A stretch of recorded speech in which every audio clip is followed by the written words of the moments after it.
I'll say quickly, Amina lulled me to sleep before the event. I asked her, I said, I'm just a little worried about the speech. And she said, speech? And she made me believe she didn't have a speech. And I knew she was going right before me. So, yeah.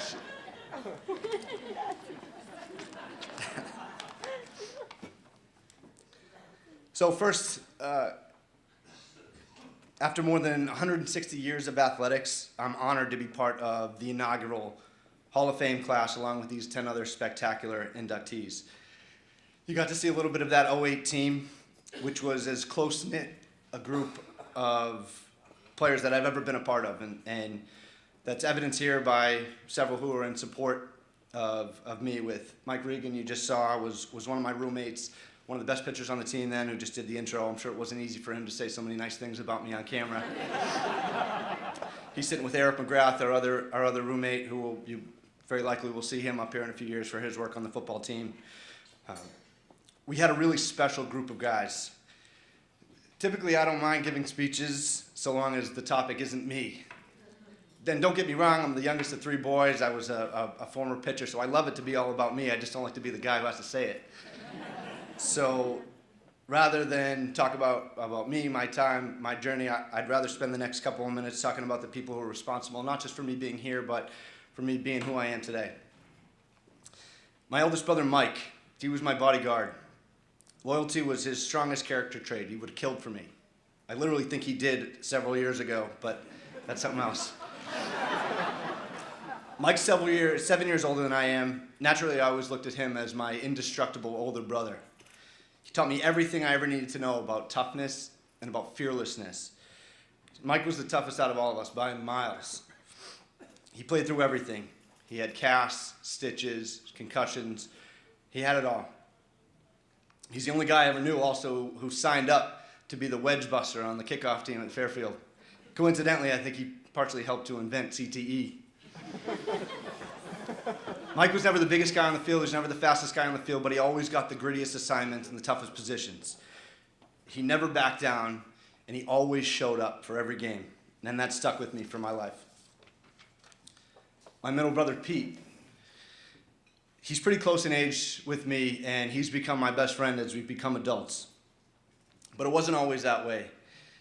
Growing up, we had a far more competitive dynamic. Pete and I played against each other in everything. It was one-on-one basketball in the backyard, stickball out front off the wall, or pick-up football with Pete's friends. And he always included me. But there was one caveat. You get no special treatment. Just because you're 4 years younger, I shouldn't expect anybody to go easy on me. And they didn't.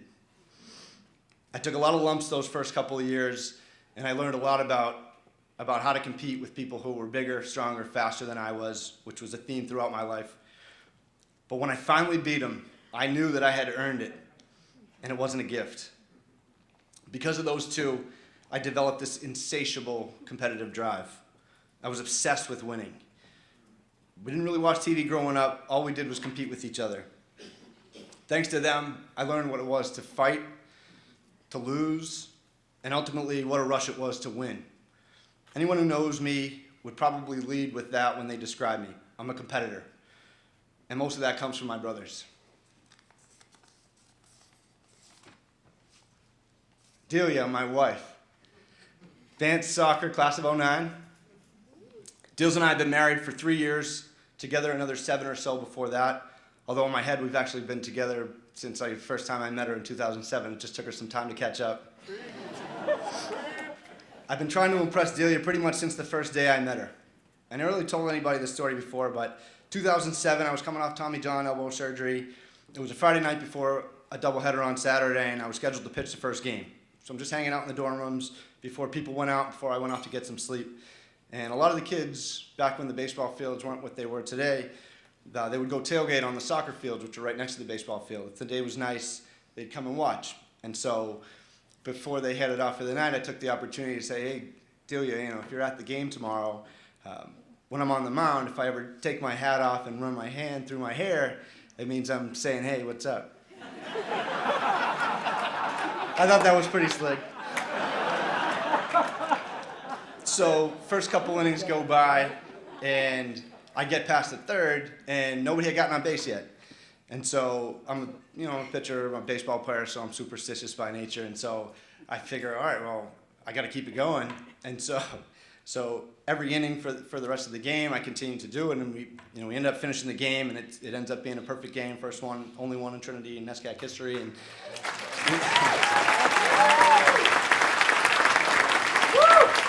And that was cool and all, but after the game, behind the bench, it's a doubleheader, so we got another game. The next one, we were playing against Tough. We had to win both, and I'm taking my shoes off, and the kids would go in between the fields, and I happened to see Delia with her friends walking over to watch the lacrosse game, and so I sheepishly said, "Oh, hey, Delia." It was pretty cool, right? And I'm not sure she even saw most of the game, but I know she was watching me, and in a way, it was like she was there supporting me through that game, and that's what Delia's done the past decade. She supports me through everything, and she strives for me to impress her every day. I'm so lucky to have her.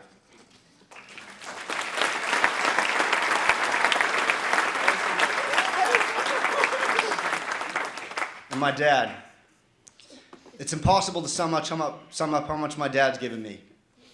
My dad ran on discipline. You work hard, you do what you're supposed to do, you listen to your coaches, and you practice. He was always having me practice. More ground balls at the park after the game, more free throws in the backyard until the sun went down. But I never had to do it alone. He was always there to help me, and he was always there, period. My dad never missed a game, didn't matter where it was.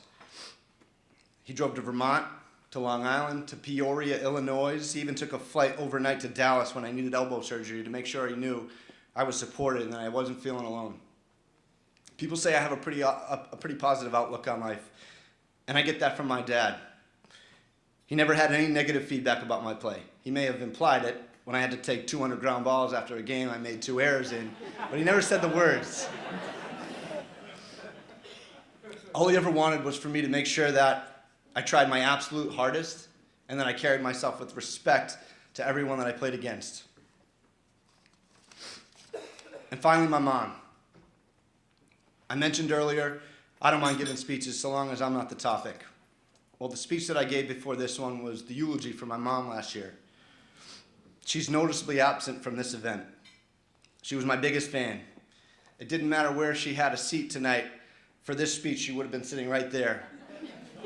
And this stage would have been blinding because of her beams of pride. My mom was the only person who was more dedicated to my career than I was. As I was rehabbing my surgery back in the summer of 2006, I had a daily throwing routine that was mapped out for me.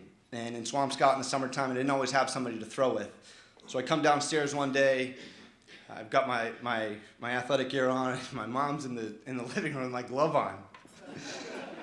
And so she knew that I had to get my throws in, and she'd be damned if I had to go down there by myself and do it. So she caught the first few until we got a little ways back, and she lost the confidence to be able to catch the ones that I was throwing. So she stood by the fence, I threw them off the fence, and she would get them back out to me. She was always there for me, urging me to keep going. And when I played in my pro career, the season could be tough. Playing 140 games a year in locations no one would ever want to spend. And as a pitcher, you're only pitching every few days. There was a particularly rough stretch when I was in Double-A where my mom could tell that I was having a tough time. Unbeknownst to me, she booked a flight to Little Rock to spend a homestand with me, to give me a little taste of home. My mom inspired me at the end of her life. She never said, "Why me?" She fought courageously, and when she sensed she was really running out of time, she loved even more ferociously.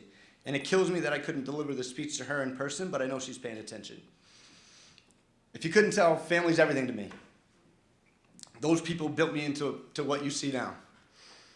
And although it's going to be my name and my picture that goes into the rafters here at Trinity, I'm simply the sum of those equal parts who's being inducted into the Hall of Fame. Thank you.